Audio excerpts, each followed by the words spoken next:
Start. Okay. Thank you, Sakshi, for brief introduction. Any mistake, I am not yet doctor. I am only Mr. yet. I had not defended my thesis. Anyway, thanks Dibyendu for inviting me here. Although I miss him. It anyway, that's unfortunate. So okay. So this is the talk title I will discuss. So as Dibyendu asked me, so I'll discuss basic ideas of exoplanetary atmosphere modeling from a theoretical viewpoint. From the theoretical viewpoints,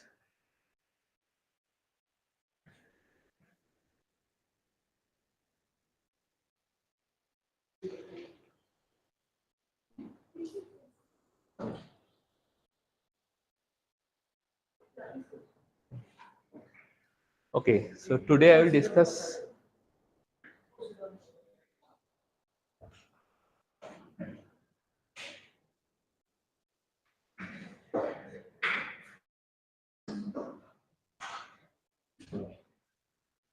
Ready? So today I will discuss about modeling of exoplanetary atmosphere, a brief theoretical idea. This is the main focus of my PhD work, which I have done from Indian Institute of Astrophysics with Professor Sujan Sengupta. So I will discuss the basic things as well as Dibyendu requested, I share some of my PhD stories so that it might be helpful for PhD students here. So this is the brief outline of my today's talk. At first, I will go through introduction of exoplanets. Then I will discuss one idea that how from just simple observation of a very distant planets, almost about parsecs, can we say that is there any atmospheric flow or not? So this will be my first topic of discussion. Then I will discuss something known as modified theory of Chandrasekhar's diffuse reflection problem. This is an indigenous problem handled by us, and we got some good results. And I'll end up with. So let's start with introduction. So as far as you know, there are more than 5,000 discovered till now, starting from 1995. Uh, I have enlisted some of the very interesting exoplanets like terrestrial hot Jupiter, Sub-Neptunes, and diamond planets. There are plenty of other exoplanets. I named some few. My main interest is about hot Jupiter exoplanets only, this kind of things. So let's talk about more on hot Jupiter. This is the TOI 1. This is one particular hot Jupiter which is very near to its host star. But there is an interesting story. This is only one exoplanet discovered from Indian scientists, like uh, a team led by Abhijit Chakravarti in PRL. And this discovery was done by one of his PhD student, Akanksha. It's very exciting. Till now, we have only one exoplanet discovered from India, like our own exoplanet, you can say. And this. So anyway, so hot Jupiter has a distance from its star of about 0.05 AU. This is much less than our own Mercury. That is, this planet is very much close to its host star. Okay, and the second thing is Jupiters are gas giants. Like till now, there are no evidence that Jupiter has a rocky surface. That means if you jump on a Jupiter surface, you will falling towards the center, and you will not leave until you reach the center. So it's so hot. Okay, so what are the basic properties of Jupiters?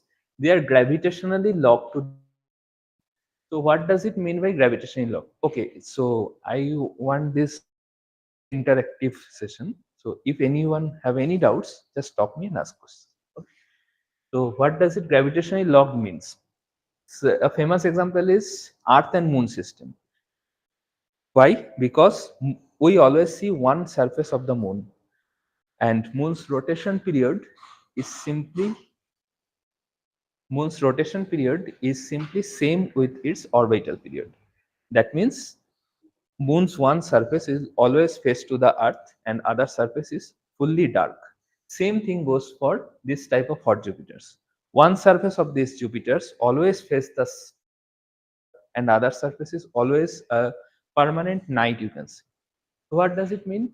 At the day side, there is very high irradiation from its host star, and at the night side, no irradiation comes at all. So there is a huge day to night temperature contrast. Can you guess? It's almost 1500 to 2000 Kelvin if you go from one hemisphere to the other hemisphere. Okay, so this will uh, give us the idea why we discuss about our first project in a little after. These are some detection techniques. This was published by NASA on 17th November 1723. There are many different techniques to discover detect exoplanets like radial velocity, transit, microlensing, and all. I am mainly focused on transit light curve method. Why? Because you can see, depending on the periods, if the periods are less, close to their host star. Why? Kepler's law. Second thing, the detected planets are about Jupiter's mass. So this green region mostly consists of hot Jupiters, and all these green planets the transit method. So my work is mostly focused on modeling the planets for transit, which can be detected using transit light curve method. Okay. So how we detect using transit light? This is due to WIN 20. Suppose a planet is rotating around its host star. If we observe from a face-on view, like the star is here, planet rotates like this, then only the transit light curve method can be used. If it rotates like this, you cannot detect. Why? Because if we plot flux versus time, then what happened? When the planet just comes in front of the star with respect to the observer, you can see a dip in the flux. Why? Because the light is blocked. Again, when the planet goes behind the star, you can see a smaller dip. Why is it? Because before going behind the star, the planet reflects as well as emits its own light, and when it just goes behind the star, there is a dip comes. But obviously, this dip is very much less than this one because planet's reflection and emission is very much less than the star. Okay. So If it rotates in this direction, then also upper question, sometimes it will go up the star, bottom of the star, sometimes it will be on face on. So there also you should be able to see the dip. yeah, actually, most of the cases between face on or edge on, there are many different positions possible, right? Because it can rotate like this. These are points, Yeah. except that there are 45, 135-degree angles. So the amount of this transit points will reduce. So amplitude will not be that much low. Exactly, Mhm. exactly. But if it is exactly at zero, perpendicular to this plan, Uh-huh. then there is possibility that you can. Yeah, obviously. I mean, So as long as yeah, it blocks the light, we can see, it will we be. can do it. Yeah. So this,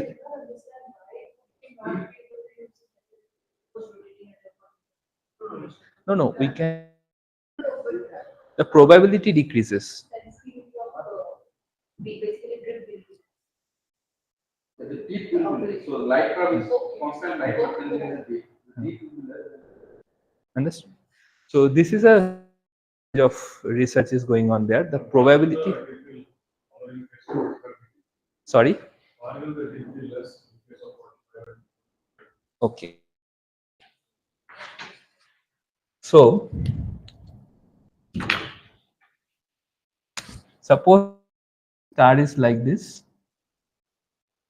and the planet is comes in front of the star.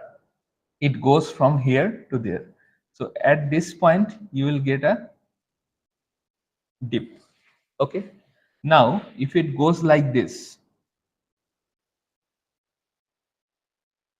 then depending on which position it crosses, the length of this curve will reduce. Understood? So if it, uh, It's completely a function of the line of sight. The line of sight allows.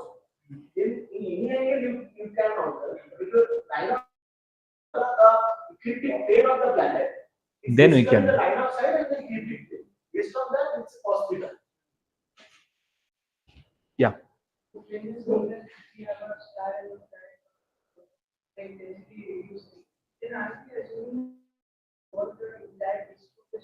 No, no, no. Complete your question.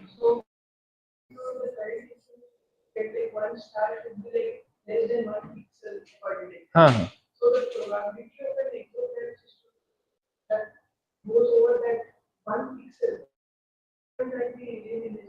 No, no. This is a very good question. But what you are discussed in direct imaging cases, where you can distinguish between planet and star. Here, what you can see, you can observe only the whatever flux that 1 pixel, but the intensity decreases due to the existence of the planet. So this decrease is in the flux intensity. That's why in y-axis this is flux. There is no point of getting star differently, planet differently. Is it convincing? Okay. So any questions? Okay. So depending on these two positions, like the transit position and the occultation position, remember what we can see at transit position, we can see only the night side, like dark side of the exoplanet, and on the occultation position, we can see only the day side. At exactly occultation position, actually you can't see anything, but there is some way how we can see the unseen things. I will come to it later.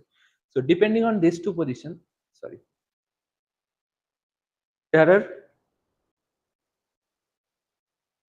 there are three different spectra which can be observed as well as modeled. First one is the transmission spectra. This is observed during the transit, like primary transit point, this position. At that time, the starlight will come through the hot Jupiter atmosphere to us. That means it transmits to the atmosphere. So the name comes transmission spectra. Second one is the reflection spectra. This comes just before and after we getting the occultation point. At starlight will reflect it from the planetary surface and comes to us, and we get the reflected spectra.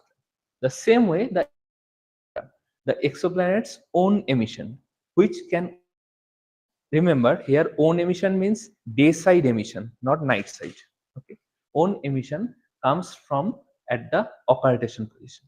Okay, so my focus on the first topic is mainly on emission spectra. Raise one question: how can you distinguish between the reflection spectra and emission spectra at the first point?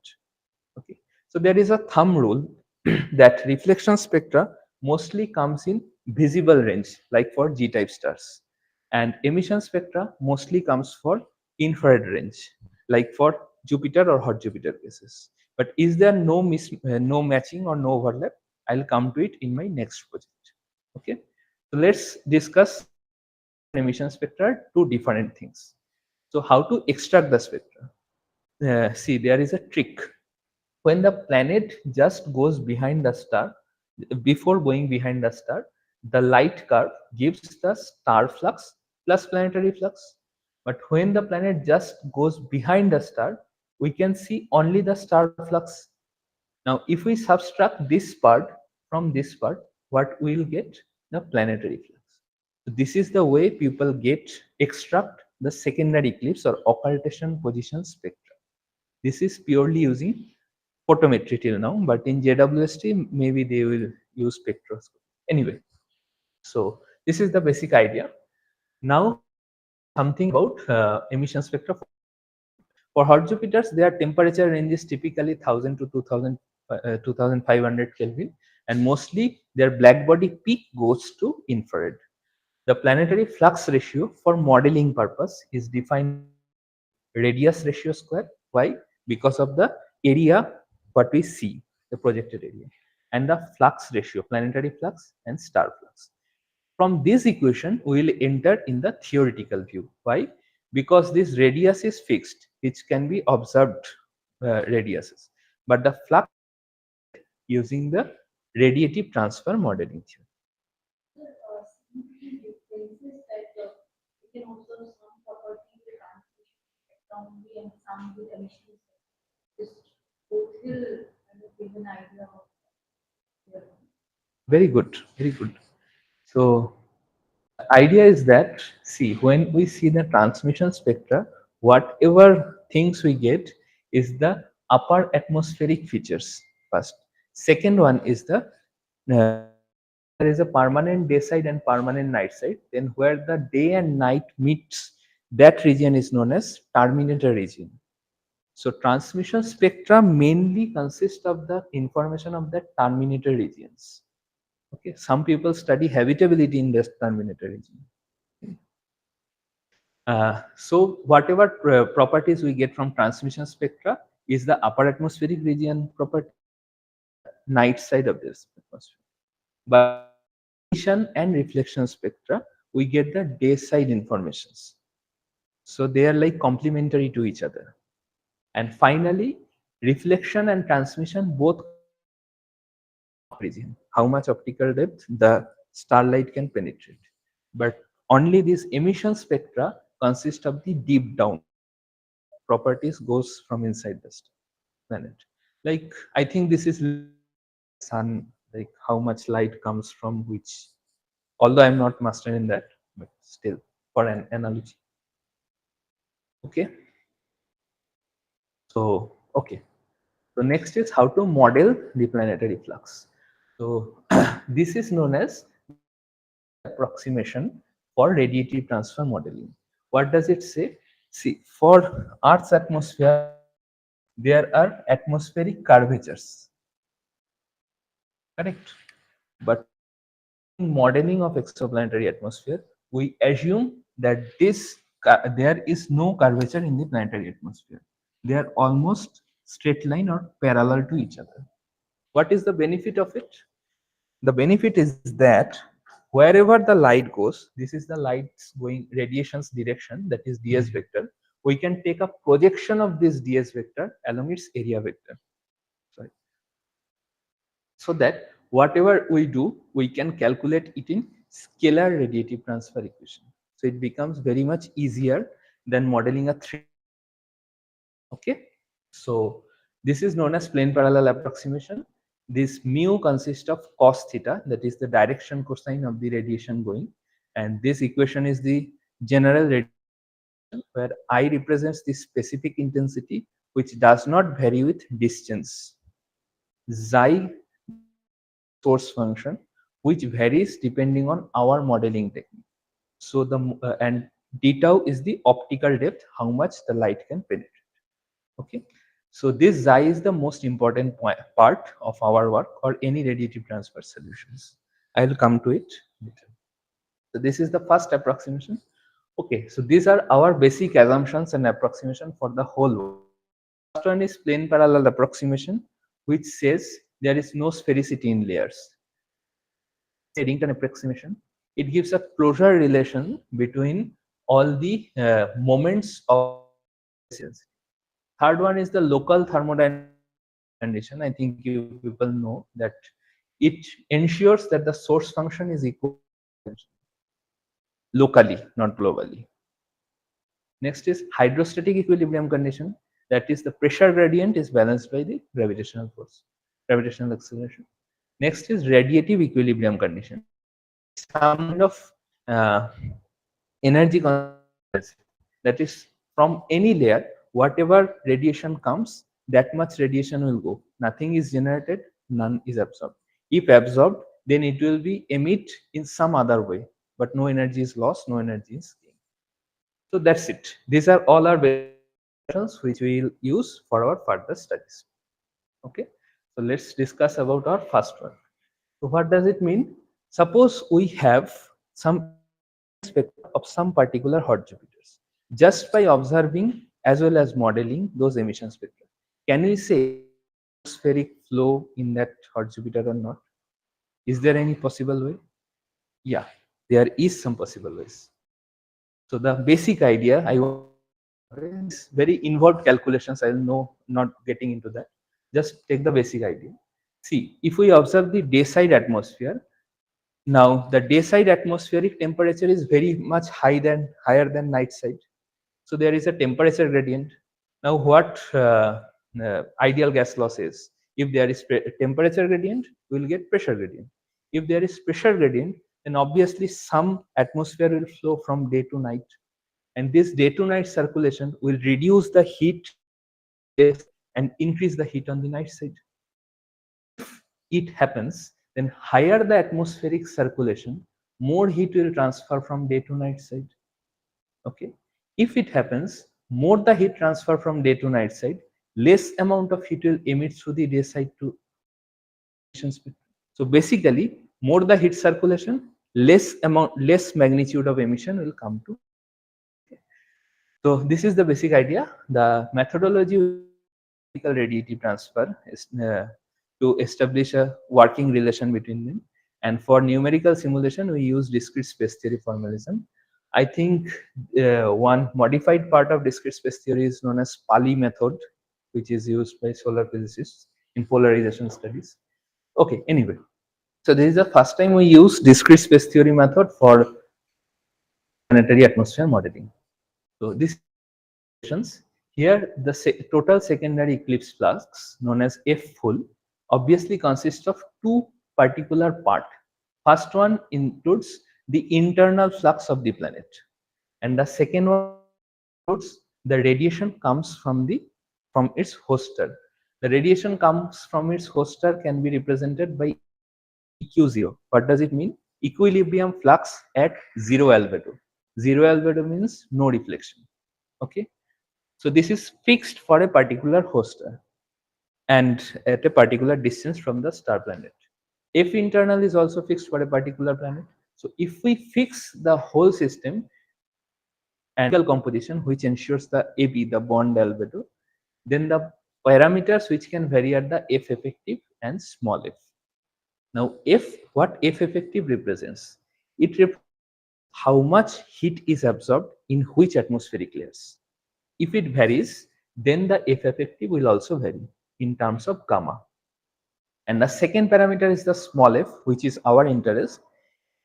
Heat redistribution parameter. It is defined as how much heat is falling on the exoplanetary atmosphere divided by how much heat is redistributed. So I will discuss one by one. So in this equation, we have to model the final flux where everything else is fixed except F effective and small f. So let's attack the F effective term. So this is F effective variation with respect to gamma. If we vary the atmospheric absorption at different layers from 10 to the power minus 4 to 10 to the power 4, the F effective is this much. So the ratio becomes 10 to the power minus 5. So in our study, this value is very much less, and we assume, not exactly, but we assume that F effective is almost constant in all of our calculations. Okay. So the remaining part is the small f part. To discuss about it, let's imagine that there is a star and some light falls on the planet.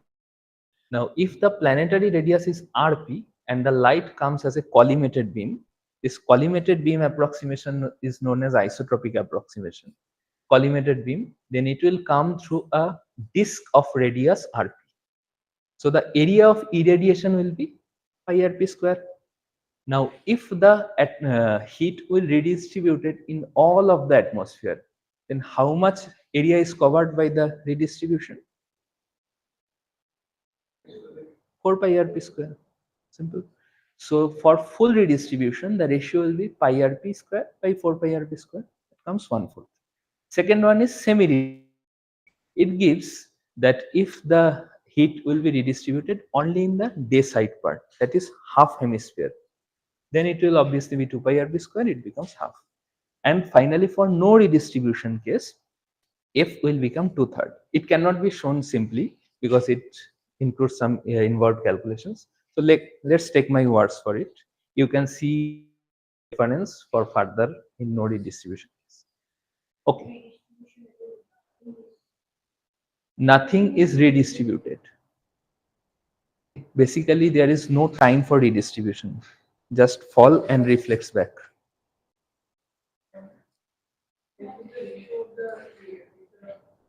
Area of the beam and the area over which it is being redistributed. Exactly. Okay. No atoms, Sorry. but no redistribution.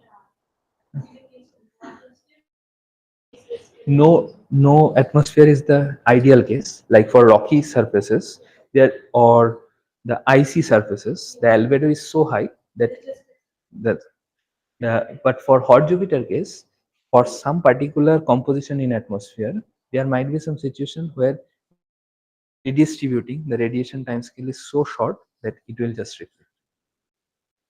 Understand? You're saying that there is no, basically all of the flux has been absorbed and the redistributed has been. No. See, I distinguish between reflection and emission part. So whenever you are discussing all these things, you are discussing about for a sun-like star or a Earth-like or Jupiter-like planet, you are discussing in infrared. So to reflected, it's invisible. So when you're talking about no redistribution, Hmm. you effectively mean a stagnant atmosphere. Kind of. Circulation time scale is very high. Yeah. And even then, there's like two-thirds Uh, of the area is redistributed, like one. like there. And this is some kind of obvious. Today only I found some paper that they discuss that hot Jupiters, even though are gravitationally locked, they are burning. We don't know yet. Anyway. The area over which it is being redistributed.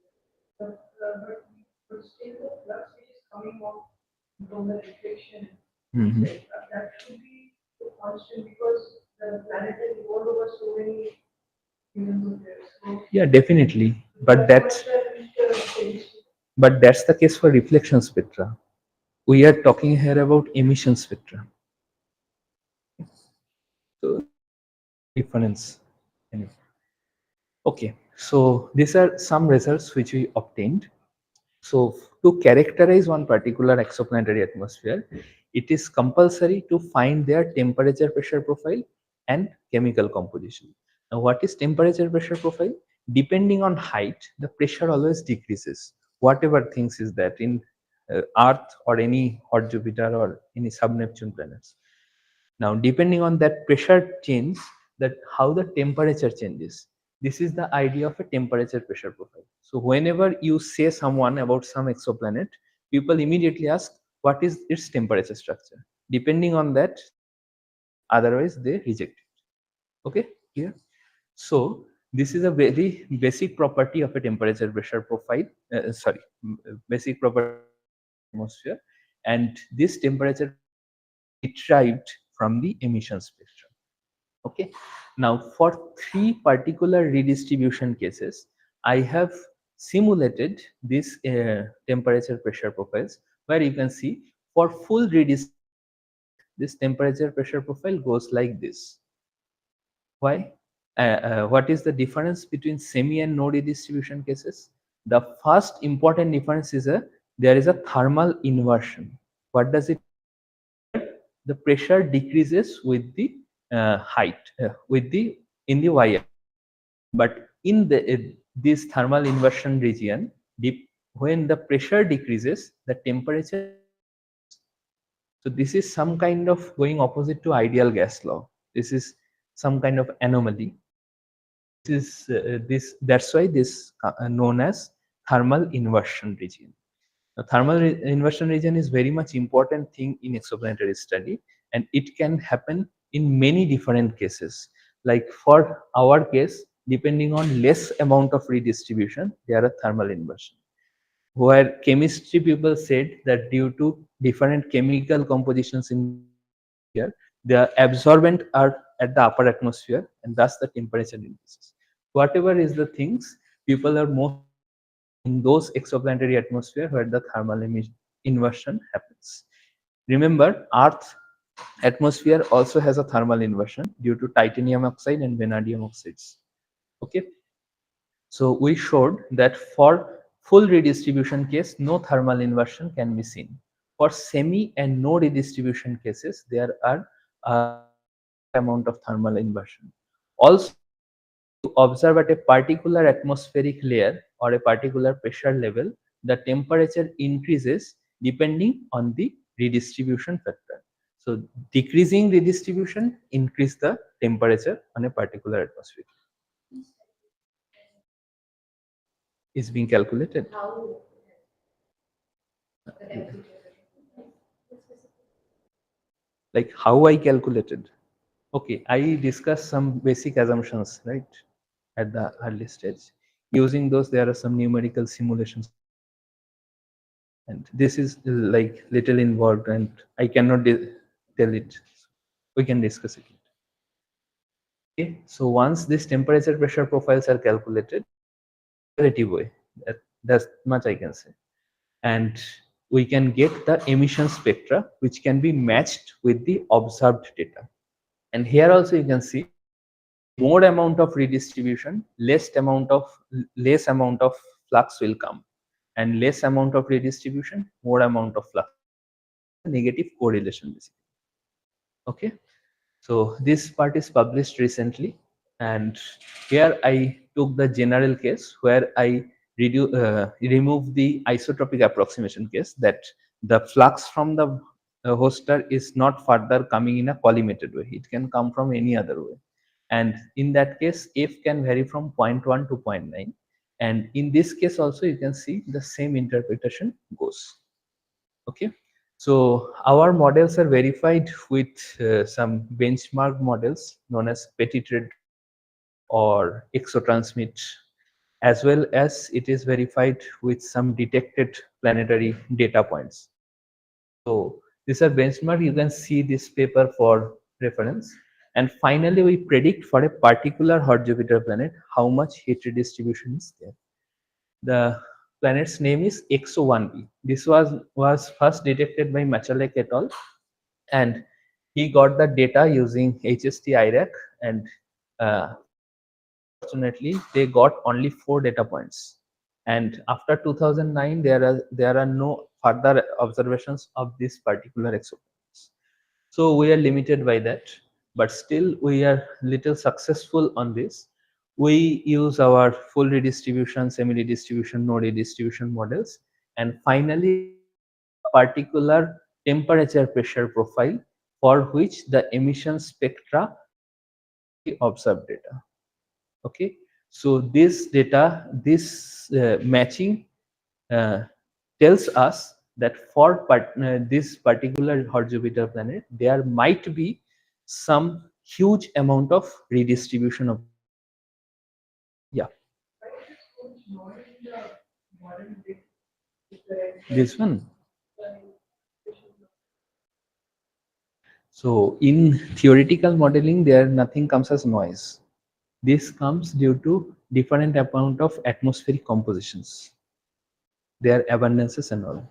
So all of them are particular lines. Okay, so how we get those chemical compositions? There is a particular observation done by Giovanna Tinetti in transmission spectroscopy. She retrieved many chemical compositions present in this particular hot Jupiter. We use those particular abundances and use this one. This region?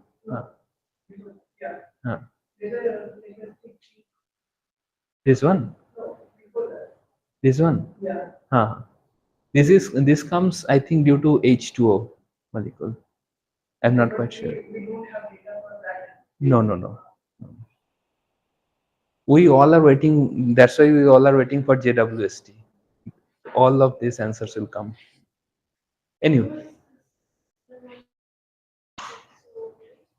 sorry, is a particular chance to verify, support our idea.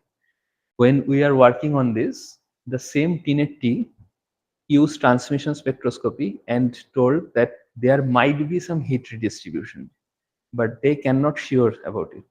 So they finished their paper like that, spectra study. Otherwise, we can. That's why we did that. And okay. Yeah. So you said that the chemical composition of the atmosphere Hmm. is observed. No, retrieved. Okay, right. So that is the observation. And then you use that composition to run your model. Yeah. So what is your model adding to it? Why do you actually need to run the model if you're using the paper composition? Okay. Very good question. So for retrieving the chemical composition, the approach is like that way, that what sorry, amount of chemicals are there. How can we get from transmission spectra, like from upper atmospheric region, we can say this much abundances are there. So we interpolate or extrapolate, you can deep into it and assume that these chemical compositions are same. After doing that, we can get the temperature pressure profiles, because only with chemical compositions we cannot say anything. Excuse me.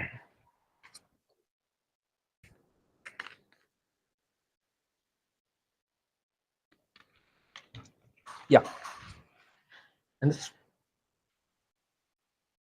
okay, so we add the structure of this particular exoplanets.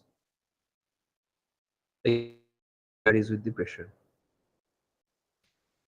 Okay, fine.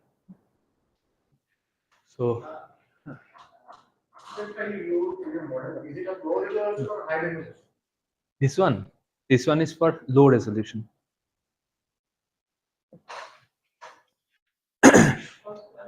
Huh.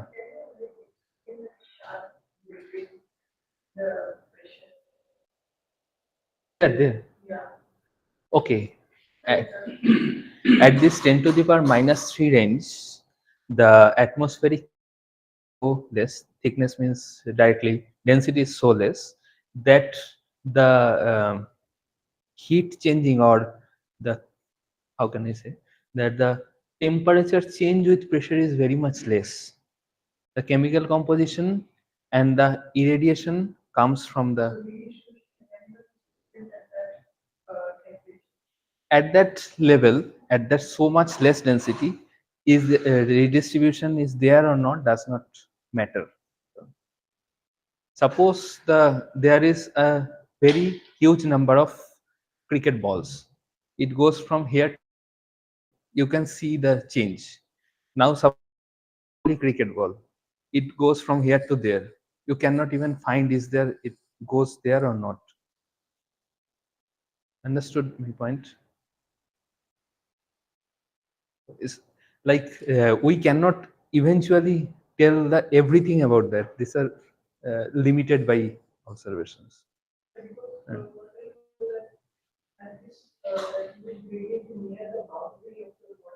Uh-huh. No, no, boundary. If you are modeling it from 1200 to 2200, right? And that is near. Okay, okay. No, no, no, no. Sorry, my mistake. Our modeling is not bounded from 1200. We started from 500 Kelvin to 3000 Kelvin. Here I plotted this as so that this feature can be seen easily. If I plotted here 500 to 3000, you might see it. Okay, that's it. This is the plotting difference. Okay, so these are the takeaway points from here. Depending on the atmospheric heat temperature pressure profile, simply known as thermal inversion, as I showed. The more the heat atmospheric heat distribution, less magnitude of the emissions. That's our basic idea. What we have verified. Finally, for hot Jupiter cases, we support one other scientist in its results that X1b has a very huge atmospheric heat distribution. Okay, so here ends my first project. Now I will go to the next one. So any questions? Yeah. Who you have to identify the features of any going to transition features for a fiber molecule, titanium oxide, titanium oxide. Yeah, but vanadium oxide and titanium oxide is not available in. So what kind of molecules have you found? Okay, here we N2 and CO. Okay. Okay. Anything else? Okay, so let's go to my next project, the modified theory of Chandrasekhar's diffuse reflection. So this is one project which I have developed in my PhD period with greatest struggle I have ever faced, because you will see that the whole project is in single author, and the theory which I proposed is still uh, okay. So the basic question is that to model the hot planetary atmosphere, how can we start? At first of my slide of my talk, I quote one question that if there is reflection and emission comes simultaneously, how can. So this is the basic question why I started this project. Okay, so let me simplify it in this way. Suppose if I ask one child that how you find the moonlight, is it moon's own light or it's sun's light which comes from moon? What will be his or her answer? Is sunlight reflected from planet, okay, reflected from moon. But if suddenly two people that if I observe one hot Jupiter, how can we say comes from the star itself, not from the planet? Can we say? What will you say? Okay, so let's discuss principle introduced by Feynman. It said the first principle is that you must not fool yourself. You are the easiest person to fool. So whatever we have done is assuming one particular thing, that emission and reflection is totally different. And my, are we making ourselves fool? So this was the question where I started this project. So let's make it little easier. Suppose for a Earth Sun system, the temperature difference is so huge. For Sun, it is almost roughly 5,500 Kelvin. For Earth, it's almost 280 to 290 Kelvin. So if we plot the black body curves, we can simply find that at for Sun it is 0.5 micron, and for Earth it is about 10 micron. Okay. Uh, this is in optical, this is in infrared. But what happened when we go for a exoplanetary atmosphere? There are some beautiful things, beautiful dinosaurs are there. Suppose there is an ultra hot Jupiter rotating or orbiting around. Their temperature difference is roughly 100 to 500 Kelvin. Okay, if I took such system and plot the black body curves, you can see their black body peaks fall same point. Okay, also there is a between their black body peaks, like the magnitude. So what can we do there? For Earth Sun system, remember there is a Chandrasekhar's diffuse reflection theory. This theory is developed by Chandrasekhar in 1960. And this same thing we use for Earth system, planetary system, exoplanet system, everywhere. But for this ultra hot Jupiter MWAP system, is available till now. Okay, so this was a very challenging and surprising thing that by 60 years there is nothing. So the basic idea to do that is modify the source function. Remember I introduced xi in radiative transfer. That transfer equation using the simultaneous scattering effect. The method I will use is invariance principle method, discovered by Ambarzumian, one fellow from Russia, and its applied in Chandrasekhar's diffuse reflection theory. This there is a very involved mathematical calculations. I will not. I will give you some brief idea of it. Suppose there are atmospheric layers in plane parallel approximation. Okay, when the starlight falls like this is the pi f region, then light will scatter from the atmosphere. One thousand or 10,000 pencil or flux lines, one of them does not directly goes to the next layer and then starts scattering. Is the flux coming from the star. Okay. Pi include shows the uh, azimuthal or azimuthal thing, I think. Anyway, so this term known as the reduced incident flux. This is same as the skin effect in the electronics, the electron skin effect. So simple, light falls, scatters, transmits, again scatters. What we add? We add one thermal emission each and every atmospheric layers. Okay. So this says that scattering and thermal emission, if happens simultaneously, happen to the observed flux, and we have to model it. That's the main challenge. This is a simple idea to how to model the exoplanetary atmosphere. These are the atmospheric layers. If the light falls, then it starts scattering, then again goes. See, there is of this light is greater than there and there.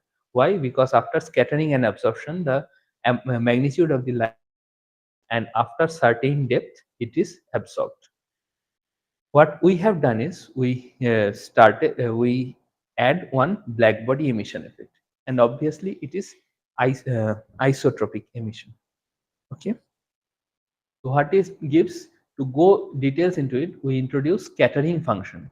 This function S directly relates the final observed flux with the incident flux F. You can see that there is a proportional relation with I and F, and this proportionality constant roughly you can represent it with this scattering function S. Okay. Now to do that, we need to use there is some definition, but let me tell you in some analogy. Infinite number of glass slabs, and you are in front of one glass slab and see your face. Now if suddenly you remove one of the slabs of you, is it change anything? Because the next part is at in, so whatever the from that glass slabs will remain the same in that case of infinite glass slabs. Same thing goes for atmospheric layers, and it is known as invariance principle by which says that the reflection and transmission remain invariant while we add or subtract any atmospheric layers. This is without the source. Which one? This variance principle is applied without before we in the source function. No. This does not depend on source functions at all. Original conversion. This is scattering and transmission. But this gives a particular condition on our study.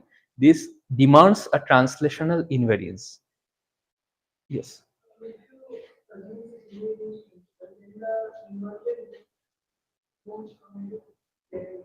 Because if there is a temperature inversion in the atmosphere, Mhm. then the black body corresponding to the peak temperature of the black body will change according. Exactly. If you assume Mhm. then you won't have any invariance. Brilliant. That's why I told you that there is needs a translational invariance. It says that each and every glass slabs or atmospheric layers are in perfect homogeneity. There is no temperature difference, nothing. So it says that there must be a vertical isothermal temperature pressure profile. It means with temperature. For that particular limitation only, we can use our theory. Okay. Till now, I will remove that thing as well. Okay. So be with me. So using all these things, sorry, what we can found is the final from the exoplanetary atmosphere. It consists of particularly two different terms. First term includes this mu and mu zero are direction properties. Okay. The first term includes the black body emission B. from a particular temperature. Which temperature? The same temperature of each atmospheric layers, because it's isothermal fluid. The second one consists of this falls from the star to planet, and omega 0. This is known as the single scatter. What does it represent? The first term represents the effect due to emission from planetary atmosphere. The second term represents effects due to planetary reflection or scattering. Of this emission, you will perfectly get the reflection spectra. If you switch off the reflection part, you will perfectly get the emission spectra. And most when you have to model reflection and emission, that is, if suddenly one day moon starts emitting itself, then if you have to model the moon's emission spectra, you need to use both the effects. So that's the point why for hot Jupiter this theory is important. Okay, so thermal emission and scattering both comes in a particular level. All are done in a particular frequency.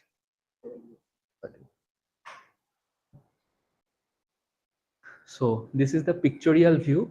Okay, one more important thing is this M function. This M function is which is dependent, which is involved property of this final radiation coming to us, and this M function holds non-linear equation. It needs very much calculations, which I have not successful to done yet to get the value. But the most important point, direction. No optical depth, no chemical composition, no temperature profile, only a property of direction. Okay, so I'll give you one idea of this thermal emission case. Suppose along plus mu phi direction, here you sits. Now for a particular atmospheric layer, thermal emission direct far from the star's reflection from the planetary atmosphere will, as well as thermal emission will come to you. But at the beginning, you cannot differentiate between them. What you can see is the total effect in terms of M function. This M function represents the radiation you observed by the radiation from star. So once you get the ratio and you somehow estimate the star's own radiation, then it is just a matter of calculation to get the planetary flux terms. Then from the modeling and observation, you can find how much is due to reflection, how much is due to star's emission. Sorry, planet's emission. Okay, anyway. So till now, it is known as the semi-infinite atmosphere case, as I mentioned here, that the glass slabs are finite in one side and infinite in other side. The atmosphere is finite in both the sides. So what we can do is we need to introduce finite atmosphere case. In that case, we have, maybe you noted in the previous case, scattering function depends only on mu phi and only mu and mu phi and mu. But now transmission function also depends on this optical depth. Now how it tackles the problem to reduce temperature pressure profile condition. Imagine the same glass slabs you have. Now these glass slabs are not more homogeneous, they are inhomogeneous. Now you have finite number of glass slabs. Now Ambarzumian said, suppose you remove one glass slab from here and put the same glass slab here, total effect of transmission and scattering remain invariant. So this, huh? What it mean? Suppose you have a finite number of glass slabs with different atmosphere or pressures. They are in infinity. Now, if we remove one glass slab from that side, glass slab in any other point, like this. Exactly. Exactly. Huh. Huh. They are perfectly inhomogeneous. But the thing is that when you observe, you observe the transmission effect as a whole. Okay, so this principle ensures, you can read about it, this is very interesting. The effect, obviously this is doubtful, put it somewhere else, but still it shows the same effect of scattering and transmission, and it is verified, okay, mathematically. So this is the finite atmosphere principle from Ambarzumian, which is mostly extended by the Nobel laureate Chandrasekhar, and this removes the isothermal temperature pressure profile condition. Okay, so this goes like this. There, the atmospheric layers further gets complicated. Some light gets scattered, some light gets transmitted directly, then scattered, some light, many things happens. So this goes iteratively, and we cannot do analytical calculations. We have to shift. But for that, we need a vector equation. This is the final results from my paper on 2022. Mu plus, here I introduced two functions, V mu and W mu. The scattered flux as well as the transmitted. And these are similar with Chandrasekhar's X function and Y functions. So here goes a story. So this is related with my PhD. So this work was very much close to my heart, but this work in ABJ, then in a first review, it was rejected. So reviewer gives the comment, there is a critical problem in this problem, and the author should read Rebecca Lightman's book to understand the idea. What I have to do? I have no other options. I reply to the editor of ABJ, writing that these are not the standard of ABJ. Please change the referee. And the editor replied me, please your paper again and we will judge. And after submitting this paper, it was accepted in a single review. Okay, so the point is that what the results interpret is very much unbelievable. Like this is not that much acceptable at the first part, because just by observing an exoplanet, you cannot clearly say that okay, this is star's emission, this is planet's emission. You cannot distinguish by it, and still this theory is in its infancy, and only two papers are on it. So it needs much more calculations and ideas, which I also need. I also don't know how to progress further.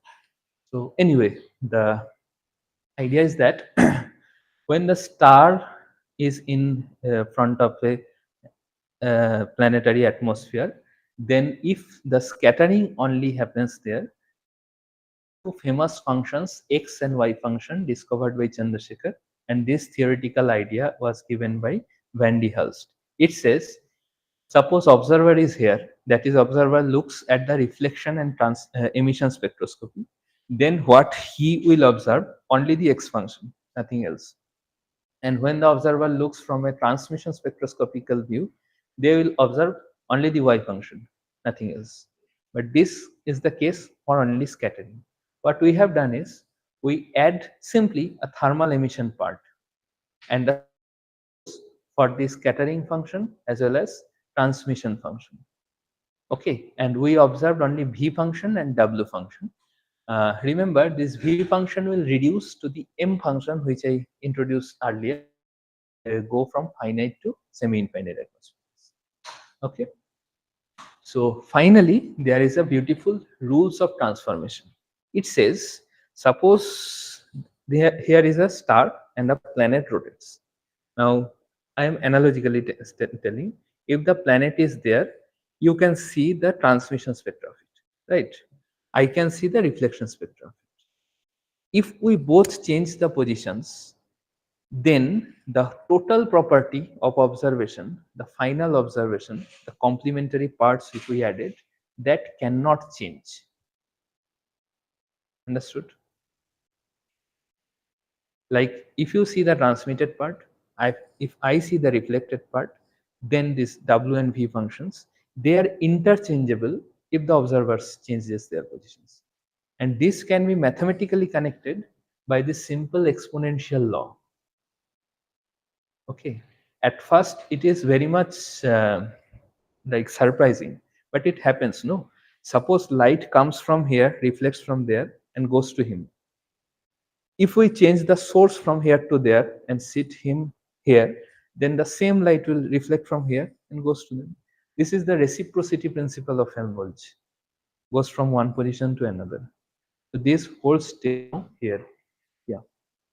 So we are connecting the scattering and the transmission. Yeah. Generally, when that point was to differentiate between which one is the scattering Mm. or the transmission. So, well, are you considering the atmosphere layers, Mhm. homogeneous over the entire planet? No. I understand when you're talking about the transmission spectrum, particularly, we're talking about those terminators of the densities. Mm. When Mm. you're looking at upper vision. Mm. So when you're using the same theory for both the spectra and Mm. mixing them together, Mm. then aren't you just, isn't this assumption inherent or is there some other way to actually clear that you're considering is homogeneous over the Something like if you think correctly, then it has to happen now. Suppose this is like inherent assumption of ours that we starts from here, so that due to light's inherent property, these things should be symmetrical. Understood my point? what if you consider like at the very beginning you're talking about gravitational laws planets Mhm. and you're considering if for a planet there is no redistribution, Huh. then the atmosphere is stagnant. But Okay. if there is very good redistribution, I can see that happening. That all that that's Mm. with the source function Mhm. transmission functions are same. Mhm. But if there is bad redistribution or Mm. it's stagnant, Mm. then it might be the case, I'm not sure, but it might be the case that in different parts of the galaxy, in a part where the sunlight is there, and it's very strong, it's not much bigger, there might be slightly different composition and slightly different transmission functions as opposed to a twilight, so not the answer. Yeah, obviously. But this thing, what you said is due to this temperature, the things get changed chemically. Okay.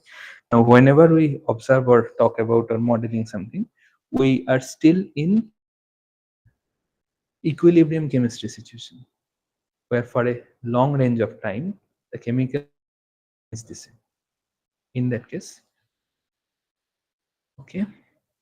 So the takeaway points of the second project is that for Earth-like exoplanets, the diffuse scattering theory can be used, as I showed in early, or till now what people uses. But for highly emitting exoplanetary atmospheres such as hot Jupiters, one should take care of the emission effect as well as scattering. That's why we need to consider both the effects together. Next is for exoplanetary atmosphere, it resembles finite atmosphere as it starts from its exosphere, the uppermost atmospheric layer, to the core, if there is any core, and from zero optical depth to a finite optical depth. Hence, our results what we obtained can be used in exoplanetary atmosphere.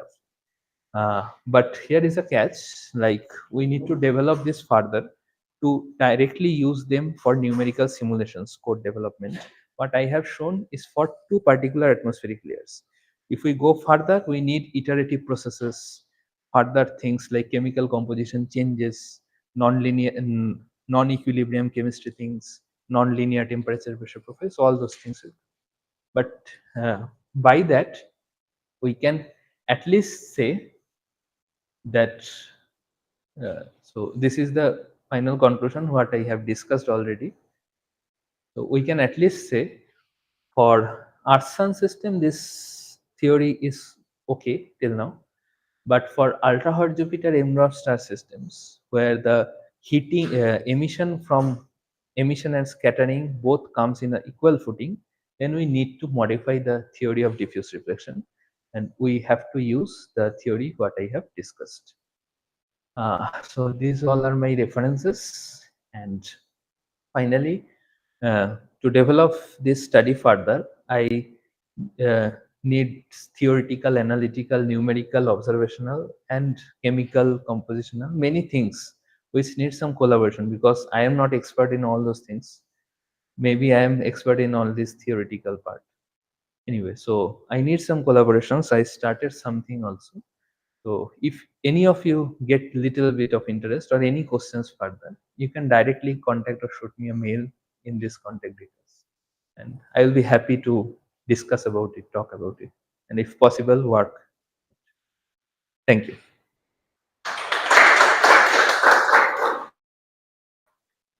So any further questions?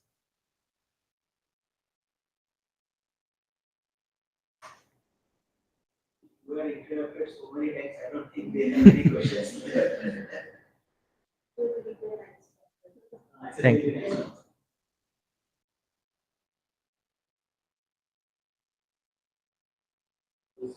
Then no further questions.